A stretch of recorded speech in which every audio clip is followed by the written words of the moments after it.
ನೀವು ನೋಡುತ್ತಿರುವುದು ಕನಕ ಟಿವಿ ಪಿರಿಯಾಪಟ್ಟಣ ವಿಶೇಷ ವರದಿ. ನನ್ನ ತಾಲೂಕಿನ ಅಭಿವೃದ್ಧಿಗೆ ಚಿಂತನೆ ಮಾಡುತ್ತೇನೆ ಎಂದ ಸಚಿವ ಕೆ. ವೆಂಕಟೇಶ್. ಪಿರಿಯಾಪಟ್ಟಣ ತಾಲೂಕಿನ ಬೆಟ್ಟದಪುರ ಸಮೀಪದ ಚಪ್ಪರದಹಳ್ಳಿ ಗ್ರಾಮದಲ್ಲಿ ಇಂದು ಶ್ರೀಕೊಳ್ಳಿ ಮಲ್ಲಿಕಾರ್ಜುನ ಸ್ವಾಮಿ ದೇಗುಲ ನಿರ್ಮಾಣಕ್ಕಾಗಿ ರಾಜ್ಯದ ರೇಷ್ಮೆ ಖಾತೆ ಹಾಗೂ ಪಶು ಸಂಗೋಪನೆ ಸಚಿವರಾದ ಕೆ. ವೆಂಕಟೇಶ್ ರವರಿಂದ ಗುದ್ದಲಿ ಪೂಜೆ ನಡೆಯಿತು. ಈ ಸಂದರ್ಭದಲ್ಲಿ ಮಾತನಾಡಿದ ಸಚಿವ ವೆಂಕಟೇಶ್ ಅವರು ಹೇಳಿದರು, ತಾಲೂಕಿನ ಅಭಿವೃದ್ಧಿ ಬಗ್ಗೆ ನಿಜವಾದ ಚಿಂತನೆ ಇರುವವರಿಗೆ ಮಾತ್ರ ತಾಲೂಕು ಅಭಿವೃದ್ಧಿಯಾಗಲು ಸಾಧ್ಯ. ನನ್ನ ಆಡಳಿತಾವಧಿಯನ್ನ ಹೊರತುಪಡಿಸಿ ಇತರ ಅವಧಿಗಳಲ್ಲಿ ಯಾವುದೇ ಅಭಿವೃದ್ಧಿ ಯೋಜನೆಗಳು ನಡೆದಿಲ್ಲ ಎಂದು ಸಚಿವರು ಅಭಿಪ್ರಾಯ ವ್ಯಕ್ತಪಡಿಸಿದರು. ಅಭಿವೃದ್ಧಿ ಕಾರ್ಯಗಳ ಜೊತೆಗೆ ಧಾರ್ಮಿಕ ಕ್ಷೇತ್ರವೂ ಬೆಳೆಯಬೇಕು. ಆದ್ದರಿಂದ ಈ ಪುರಾತನ ದೇವಾಲಯ ನಿರ್ಮಾಣಕ್ಕಾಗಿ 25 ಲಕ್ಷ ರೂಪಾಯಿ ಅನುದಾನ ನೀಡುತ್ತೇನೆ ಎಂದು ಘೋಷಿಸಿದರು. ನಂತರ ಮಾತನಾಡಿದ ಕೊಡಗು ಜಿಲ್ಲೆಯ ಮಡಿಕೇರಿ ಸಿವಿಲ್ ನ್ಯಾಯಾಧೀಶರಾದ ಸಿ.ಕೆ. ಬಸವರಾಜ್ ಹೇಳಿದರು, ನಮ್ಮೂರಿನ ಮೇಲೆ ಸಚಿವರಿಗಿರುವ ವಿಶ್ವಾಸ ಶ್ಲಾಘನೀಯ. ಪುರಾತನ ದೇವಾಲಯ ನಿರ್ಮಾಣಕ್ಕೆ ಸಂಪೂರ್ಣ ಸಚಿವರ ಸಹಕಾರ ಬೇಕಿದೆ ಎಂದು ಹೇಳಿದರು. ಸ್ಥಳೀಯ ಮುಖಂಡರು ಮತ್ತು ಅಧಿಕಾರಿಗಳ ಉಪಸ್ಥಿತಿ. ಈ ಕಾರ್ಯಕ್ರಮದಲ್ಲಿ ತಾಲೂಕು ದಂಡಾಧಿಕಾರಿ ನಿಸರ್ಗಪ್ರಿಯ, ಹಿರಿಯ ಅಭಿಯಂತರರು ವೆಂಕಟೇಶ್, ಕೃಷಿ ಅಧಿಕಾರಿ ಹಿತೇಶ್, ಬೈಲುಕುಪ್ಪೆ ವೃತ್ತ ನಿರೀಕ್ಷಕರು ಎಂಕೆ ದೀಪಕ್, ಬೆಟ್ಟದಪುರ ಠಾಣಾಧಿಕಾರಿ ಅಜಯ್ ಕುಮಾರ್, ಗ್ರಾಮದ ಮುಖಂಡರು ಮತ್ತು ಎಲ್ಲ ಇಲಾಖೆಯ ಸಿಬ್ಬಂದಿಗಳು ಉಪಸ್ಥಿತರಿದ್ದರು. ತಾಲೂಕಿನ ಸಮಗ್ರ ಅಭಿವೃದ್ಧಿ ಮತ್ತು ಧಾರ್ಮಿಕ ಕ್ಷೇತ್ರದ ಉತ್ತೇಜನಕ್ಕಾಗಿ ಸಚಿವರ ನಿಷ್ಠೆಯು ಜನರ ಮೆಚ್ಚುಗೆಗೆ ಪಾತ್ರವಾಗಿದೆ. ವರದಿ ಪ್ರಕಾಶ್ ಸಿಜೆ, ಕನಕ ಟಿವಿ ಪಿರಿಯಾಪಟ್ಟಣ. ಇದು ಕನಕ ಟಿವಿ ಪಿರಿಯಾಪಟ್ಟಣ ಸುದ್ದಿ. ಇಂತಹ ಸ್ಥಳೀಯ ಹಾಗೂ ಜನಜಾಗೃತಿ ಕಾರ್ಯಕ್ರಮಗಳಿಗಾಗಿ ನಮ್ಮ ಚಾನೆಲ್ಗೆ ಲೈಕ್, ಶೇರ್ ಮತ್ತು ಸಬ್ಸ್ಕ್ರೈಬ್ ಮಾಡೋದನ್ನ ಮರಿಬೇಡಿ.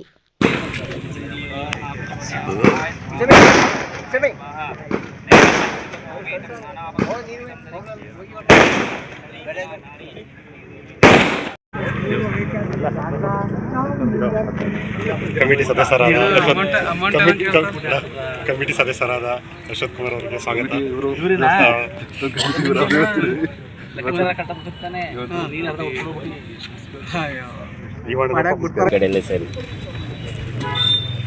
ಹಿಂದಿ ಕಾದಂಗೆ ಹೋಗಿ ಎಲ್ಲರೂ ನಿಂತ್ಕೊಳ್ಳಿ, ಎಲ್ಲ ಕಡೆ ನಿಂತ್ಕೊಳ್ಳಿ. ಆ ಕಡೆಯಿಂದ ಬನ್ನಿ, ಆ ಕಡೆ ಬನ್ನಿ.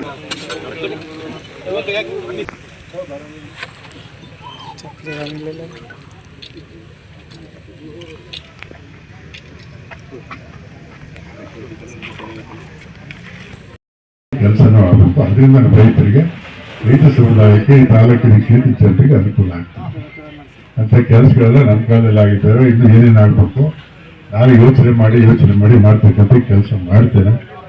ನಾವಂತೂ ಹೇಳ್ತೀವಿ, ಪ್ರಾಮಾಣಿಕವಾಗಿ ನಾನು ಜನರಿಗೆ ಕೆಲಸ ಮಾಡಿದ್ದೀವಿ. ಜನರಿಗೆ ಏನೇನು ಆಗಬೇಕು, ಏನೇನು ಮಾಡಬೇಕು, ಏನು ಅಗತ್ಯ ಏನಿದೆಲ್ಲ ಯೋಚನೆ ಮಾಡಿ ನಮ್ಮ ತಾಲೂಕಿನಲ್ಲಿ ಇವತ್ತು ಏನು ಬೇಕು, ಏನು ಎಜುಕೇಶನ್, ವಿದ್ಯೆ, ಶಿಕ್ಷಣಕ್ಕೆ ಸಂಬಂಧಪಟ್ಟಾಗಿರ್ಬೋದು, ರಸ್ತೆಗಳಿಗೆ ಸಂಬಂಧಪಟ್ಟಾಗಿರ್ಬೋದು, ಕುಡಿಯೋ ನೀರಿನ ಸಂಬಂಧಪಟ್ಟಾಗಿರ್ಬೋದು, ಎಲ್ಲ ಯೋಜನೆಗಳಿಗೆ ಎಲ್ಲ ಕಡೆನೂ ಗಮನ ಕೊಟ್ಟು ಈ ಕ್ಷೇತ್ರದಲ್ಲಿ ಅಭಿವೃದ್ಧಿ ಮಾಡ್ತಕ್ಕಂಥ ಕೆಲಸ ಆಗಿದೆ. ಅದು ಇಲ್ಲಿ ಸಣ್ಣ ಪುಟ್ಟ ದೋಷಗಳಿರ್ಬೋದು, ನಾನಿಲ್ಲ ಅಂತ ಹೇಳಿದ್ವಿ, ಅದನ್ನು ಸರಿಪಡಿಸ್ತಕ್ಕಂಥ ಕೆಲಸ ಮಾಡೋಣ ಅಂತ ಹೇಳ್ತಾ ಬಹಳ ಸಂತೋಷ. ತಾವು ದೊಡ್ಡ ಮಟ್ಟದಲ್ಲಿ ದೇವಸ್ಥಾನ ಮಾಡ್ತಾ ಇದ್ದೀರಿ. ಎಲ್ಲ ಗ್ರಾಮದವರು ಒಂದಾಗಿ ಒಗ್ಗಟ್ಟಾಗಿ ಮಾಡಿ, ರಾಜಕೀಯ ತಗೊಂಡ್ಬರ್ಬೇಡಿ, ಪಕ್ಷ ತರಬೇಡಿ. ಇದು ದೇವಸ್ಥಾನದ ಕೆಲಸ. ಪಕ್ಷ ಬಂದಾಗ ಏನೋ ಮಾಡ್ಕೊಳ್ಳಿ, ಏನು ಅನಿಸ್ದಾಗ ಮಾಡ್ಕೊಳ್ಳಿ. ಇದು ದೇವಸ್ಥಾನದ ಕೆಲಸ. ತಾವೆಲ್ಲ ಒಂದಾಗಿ ಒಗ್ಗಟ್ಟಾಗಿ ಮಾಡಿ ದೇವಸ್ಥಾನ ಆದಷ್ಟು ಶೀಘ್ರದಲ್ಲಿ ನಮ್ಮ ಜಡ್ಜಿ ನೀವು ಉದ್ಘಾಟನೆ ಮಾಡಬೇಕು ಅಂತ ಹೇಳಿದ್ರು. ಮುಗಿಸಿದ್ರೆ ಮಾಡ್ತೀನಪ್ಪ. ನಾನು ಇದು ಎಲ್ಲ ನನ್ನ ಬಟ್ಟಿಕೆ ಮಾಡ್ತೀನಿ. ಮಜಾವಾದಿಗಳು ಆರಾಮ್ ಮಜಾ ಮಾಡ್ಕೊಂಡು ಆರಾಮಾಗಿದ್ದು, ಏನು ಕೆಲಸ ಮಾಡಲಿಲ್ಲ. ನಾವು ಭಾಳ ಕೆಲಸ ಮಾಡ್ತಾ ಇದ್ದೀವಿ ಅಂತ ಹೇಳ್ತಾರೆ, ಭಾಷಣ ಮಾಡ್ತಾ ಇದ್ದಾರಪ್ಪ. ಇಲ್ವಾ? ನಾನು ದೇವಸ್ಥಾನ ಏನು ಮಾಡಲೇ ಇಲ್ಲ. ನೀವೇನು ಮಾಡಿದ್ದೀರಪ್ಪ ಅಂತ ಕೇಳ್ಬೇಕಲ್ಲ. ಅವ್ರನ್ನ ಕಡಿಲಕ್ಕಿನ ಕೆರೆ ಮಾಡಿಸಿದ್ದಾರ, 105 ಕೆರೆಗೆ ನೀರು ತುಂಬಿಸಿದಾಗ ಏನೇ ತಂದಿದ್ದಾರೆ. ಪಿರಿಯಾಪಟ್ಟಣದಲ್ಲಿ ಇವತ್ತೆಲ್ಲ ಕಾಲೇಜುಗಳೆಲ್ಲ ಇದ್ದಾವಲ್ಲ, ಫಸ್ಟ್ ಏಡ್ ಕಾಲೇಜ್ ತಂದಿದ್ದಾರೆ, ಜೂನಿಯರ್ ಕಾಲೇಜಿಗೆ ತಂದಿದ್ದಾರೆ. ಅವ್ರು ಮಾಡಿದ ಏನಾದ್ರು ತೋರಿಸಿರ್ಬೋದು. ನಾನು ಯಾರು ಜನ್ಮಸತ್ವದಿಂದ ಹಿಡಿದು ಇಲ್ಲಿವರೆಗೆ ನಾನು ಚಂದ ಕೇಳ್ತೇನೆ ಅಂತ ಅನ್ಕೋಬೇಕು. ನಾನು ಮಾಡಿದ್ದೀನಿ, ಹೇಳಕ್ ನಾನು ಧೈರ್ಯ ಇದೆ ಮಾಡಿದ್ದೀನಿ ಅಂತ. ಯಾವ ಚನ್ನಬಸಪ್ಪನವ್ರ ಕಾಲ ಇದುವರೆಗೆ ಯಾರು ಏನಾದ್ರು ಒಂದು ಶಾಶ್ವತವಾದಂಥ ಯೋಜನೆಗಳು ತಂದು ನಿಮ್ಮ ತಾಲೂಕು ಇಟ್ಟಿದ್ದಾರೆ. ತೋರಿಸಿ ಸಾಕು ನಮಗೇನು ಇಲ್ಲ ಅನ್ಕೊಳ್ಳಿ ಅಂತ ಅಷ್ಟೇ ಹೇಳೋದು. ರಾಜಕಾರಣ ಬರ್ತದೆ ಹೋಯ್ತಾರೆ, ಯಾರು ನಮ್ಗೆ ಸಹಾಯ ಮಾಡಿದ್ದಾರೆ, ಯಾರು ನಮ್ಗೆ ಕೆಲಸ ಮಾಡಿಕೊಟ್ಟಿದ್ದಾರೆ, ಯಾರು ರೈತರಿಗೆ ಅನುಕೂಲ ಆಗಬೇಕು ಯೋಜನೆಗಳು ತಗೊಂಡ್ಬಂದಿದ್ದಾರೆ, ಇದು ನಮ್ಗೇನು ಅನುಕೂಲ ಆಗಿದೆ, ನಮ್ಗೇನು ಪ್ರಯೋಜನ ಆಗಿದೆ, ಇದೆಲ್ಲ ತಾವು ಯೋಚನೆ ಮಾಡ್ಬೇಕಲ್ಲ. ಈಗ ಸಮಸ್ಯೆಗಳು ಇರ್ತೇ ಇರ್ತವೆ, ಸಣ್ಣ ಪುಟ್ಟ ಸಮಸ್ಯೆಗಳು, ರಸ್ತೆ ಸಮಸ್ಯೆ ಇರ್ಬೋದು, ಕುಡಿಯುವ ಸಮಸ್ಯೆ ಇರ್ಬೋದು, ಅಥವಾ ಬೇರೆ ಬೇರೆ ಸಮಸ್ಯೆಗಳು ಸಾಕಷ್ಟು ಇರ್ಬೋದು. ಎಲ್ಲ ಅಂತಂತ ಪ್ರತಿ ವರ್ಷದೂ ಇರ್ತಕ್ಕಂಥ ನಿರಂತರವಾಗಿರ್ತಕ್ಕಂಥ ಸಮಸ್ಯೆಗಳು, ಅದೆಲ್ಲ ಬಗೆಹರಿಸ್ತಕ್ಕಂಥ ಕೆಲಸ ಜೊತೆಯಲ್ಲೇ ಮಾಡ್ಕೊಂಡು ಹೋಗ್ಬೇಕು. ಜೊತೆಯಲ್ಲೇ ನೆನ್ಕೊಂಡ್ರೆ ಒಳ್ಳೇದು. ಆ ನೆನ್ಕೊಂಡಾಗೆಲ್ಲ ನಾನು ನೆನ್ಕೋಬೇಕು. ಅನ್ನ ನೆನ್ಕೊಂಡ್ರೆ ಯೋಜನೆ ಮಾಡಬೇಕು ಅಂತ ಮನಸ್ಸಿರ್ತದೆ, ಜನರಿಗೆ ಕೆಲಸ ಮಾಡ್ಬೇಕು ಅಂತ ಮನಸ್ಸಿರ್ತದೆ, ಅವ್ರು ಮಾತ್ರ ಇಂಥ ಕೆಲಸಗಳನ್ನ ಮಾಡಕ್ ಸಾಧ್ಯ. ಈಗ ಕುಸುಂಸಿ ಮಾಡಿಸ್ತಾ ಇದ್ದೀವಿ. ಈಗ 200 ವರ್ಷ ನಿಮ್ ಕರೆಂಟು ನಿರಂತರವಾಗಿ ಬೆಳಿಗ್ಗೆಯಿಂದ ಸಂಜೆವರೆಗೆ ಕರೆಂಟ್ ಕೊಡ್ತಕ್ಕಂಥ ಕಾರ್ಯಕ್ರಮ ಮಾಡಿಸ್ತಾ ಇದ್ದೀವಿ ಕುಸುಂಸಿನ. ಈಗ ನಮ್ಗೆ ಹಾಗೆ ಇಡೀ ತಾಲೂಕಲ್ಲಿ ನಮಗೆ ಈಗ 100% ನಾವೇ ನಮ್ಮ ತಾಲೂಕಲ್ಲಿ ಕರೆಂಟ್ ಉತ್ಪಾದನೆ ಮಾಡೋದು, ನಮ್ಮ ಜನಕ್ಕೆ ಕೊಡೋದು. ಈ ಯೋಜನೆ ಈಗ 2,000 ಸ್ಥಾಪನೆ ಮಾಡಿಸಿದ್ವಿ. ಅದೆಲ್ಲ ಈಗ ತಕ್ಷಣದಲ್ಲಿ ಕೆಲಸ ಪ್ರಾರಂಭ ಮಾಡ್ತೀವಿ. ಒಂದು ವರ್ಷ ಹೆಚ್ಚಿಗೆ ನಾವೆಲ್ಲ ಪ್ರಾರಂಭ ಆಗ್ತದೆ. ನಮ್ಮಲ್ಲಿ ನಮ್ಮ ತಾಲೂಕಿಗೆ ನಮ್ಗೆ ಉಪಯೋಗ ಬರ್ಬೇಕಾದ್ರೆ ಒಟ್ಟು 80 ಮೆಗಾವಾಟ್ ಕರೆಂಟ್ ಬೇಕು ಅಂತ KEB ಹೇಳ್ತಾರೆ. ಏನ್ರಿ ಸಿದ್ದಮಲ್ಲಿಕಾರ್ಜುನ ಕೋಳಿ ಮಲ್ಲಿಕಾರ್ಜುನ ಸ್ವಾಮಿ ಶಂಕುಸ್ಥಾಪನೆ ಆಗಿದೆ. ಎಸ್ಟಿಮೇಟ್ ಎಷ್ಟಿದೆ?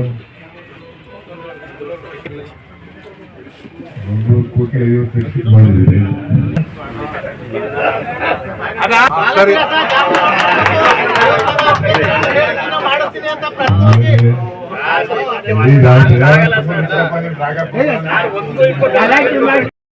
ಅದಕ್ಕೋಸ್ಕರ ಎಲ್ಲಾ ಕೆಲಸನೂ ಈಗ ನೀರು ನಿಂತಮೇಲೆ ಒಂದು ನಾನೇ ಪೂಜೆ ಮಾಡಿ ಕೆಲಸ ಪ್ರಾರಂಭ ಮಾಡಿಸ್ತೀನಿ. ಬಹಳಷ್ಟು ಕೆಲಸಗಳು ಇರಿಗೇಷನ್ ಸೇರಿಸಿದ್ದೀವಿ, ಇನ್ನೂ ಸೇರಿಸ್ತಾನೆ ಇದರಿಂದ ಮಾಡ್ತಾನೆ ಇದೀವಿ. ಮುಂದಕ್ಕೆ ಏನಾಗಬೇಕು ಅದೆಲ್ಲ ಮಾಡ್ತಾರೆ. ಇವತ್ತು ಈ ಫಸ್ಟು ನಮ್ಮ ಊರಿನ ಒಂದು ಕಾರ್ಯಕ್ರಮಕ್ಕೆ ನಮ್ಮ ಊರಿನ ಎಲ್ಲ ಗ್ರಾಮಸ್ಥರು ಕೇಳ್ಕೊಂಡು ಬರುವಂಥ ಸಚಿವರು ಬರ್ತಾ ಇದ್ದಾರೆ ಬನ್ನಿ ಅಂತ. ಸೊ ನನಗೊಂದು ಅವ್ರ ಜೊತೆ ಕುತ್ಕೊಳ್ಳುವಂಥ ಒಂದು ಸ್ವಲ್ಪ ಅಂತೇಳಿ ಆಯಿತು ಅಂತ ಒಪ್ಕೊಂಡೆ. ಚಪ್ಪದಲ್ಲಿ ನಮಗೆ ನಿಮಗೆಲ್ಲ ಗೊತ್ತಿದೆ. ಬಹುಶಃ ನಮ್ಮ ಮಾನ್ಯ ಸಚಿವರಿಗೆ ನಮ್ಮೂರ ಮೇಲೊಂದು ವಿಶೇಷವಾದ ಕನ್ನಡ ಅಂತ ಅನ್ಕೊಳ್ತೀನಿ. ಪ್ರೀತಿ ಇದೆ, ವಿಶ್ವಾಸವಿದೆ. ನಾವು ಈ ತುಂಬ ಹಳೆಯವಾದಂಥ ಒಂದು ದೇವಸ್ಥಾನವನ್ನು ಕೆಡವಿ ಹೊಸ ಒಂದು ಕೊಳ್ಳಿ ಮಲ್ಲಿಕಾರ್ಜುನ ಸ್ವಾಮಿ ದೇವಸ್ಥಾನ ಕಟ್ತಾ ಇದ್ದಾರೆ. ಅದಕ್ಕೆ ಸಾಹೇಬರ ಆಶೀರ್ವಾದ ಬೇಕೇ ಬೇಕು, ಇಲ್ಲಾಂದರೆ ಅಷ್ಟು ಸುಲಭವಾಗಿ ಅದು ಪೂರ್ಣಗೊಳ್ಳೋದಿಲ್ಲ. ಅವರೆಲ್ಲ ಸಹಕಾರವನ್ನು ಖಂಡಿತ ಕೊಟ್ಟೆ ಕೊಡ್ತಾರೆ. ನಮ್ಮ ಊರ್ಕಂಡರಿಗೆ ಭಾರಿ ವಿಶೇಷ ಅಭಿಮಾನ ಇದೆ. ಹಿಂದೆ ತಮಗೆಲ್ಲ ಗೊತ್ತಿರಬೇಕು, ಕಪ್ಪನಗೌಡರು ಇದ್ರು. ಅವತ್ತಿನ ಕಾಲದಲ್ಲಿ ನಮ್ಮೂರಿಗೆ ಆಸ್ಪತ್ರೆ, ಹೈಸ್ಕೂಲು ಎಲ್ಲ ರಸ್ತೆ ಎಲ್ಲ ಮಾಡಿಕೊಟ್ಟಿದ್ರು. ತದನಂತರ 2000 ಬಂದಲೇ ಸಾಕಷ್ಟು ಅಭಿವೃದ್ಧಿ ಕಾರ್ಯಗಳು ಆಗಿದೆ ನಮ್ಮೂರಿಗೆ. ನಿಮ್ಮ ಬಗ್ಗೆ ಸರ್ ನಮಗೆ ವಿಶೇಷವಾದ ಅಭಿಮಾನ. ನಮ್ಮೂರವರು ನಿಮ್ಮನ್ನ ತುಂಬ ಅಭಿಮಾನ ಗೌರವದಿಂದ ಕಾಣ್ತಾರೆ. ನಮ್ಮ ಮಗನೂ ಕೂಡ ಅದೇ ದಾರಿ ನಡ್ಕೊಂಡು ಹೋಗ್ತಾರೆ. ನಮ್ಮ ಬಗ್ಗೆ ನಾನು ಹೆಚ್ಚಿಗೆ ಹೇಳ್ಬೇಕಾಗಿಲ್ಲ ಸರ್, ಗೊತ್ತಿರೋ ವಿಚಾರ. ನಮ್ಮ ಈ ಒಂದು ದೇವಸ್ಥಾನ, ಚಪ್ಪಲಿ ದೇವಸ್ಥಾನಕ್ಕೆ ನಿಮ್ಮೆಲ್ಲ ಸಂಪೂರ್ಣ ಸಹಕಾರ ಕೊಡಿ ಸರ್ ಅಂತ ಹೇಳ್ತಾ, ನಮ್ಮನ್ನು ಈ ಒಂದು ಕಾರ್ಯಕ್ರಮಕ್ಕೆ ಸ್ವಾಗತ, ನಮ್ಮನ್ನು ಕರೆದಿರ್ತಕ್ಕಂಥ ಎಲ್ಲ ನಮ್ಮ ಚಪ್ಪಲಿ ಗ್ರಾಮಸ್ಥರಿಗೆ ಒಂದ್ಸಿ ಎಲ್ಲರಿಗೂ ಶುಭವರೇ ಜೀವಾಗಲಿ ಅಂತ ಹೇಳ್ತಾ ನಾನು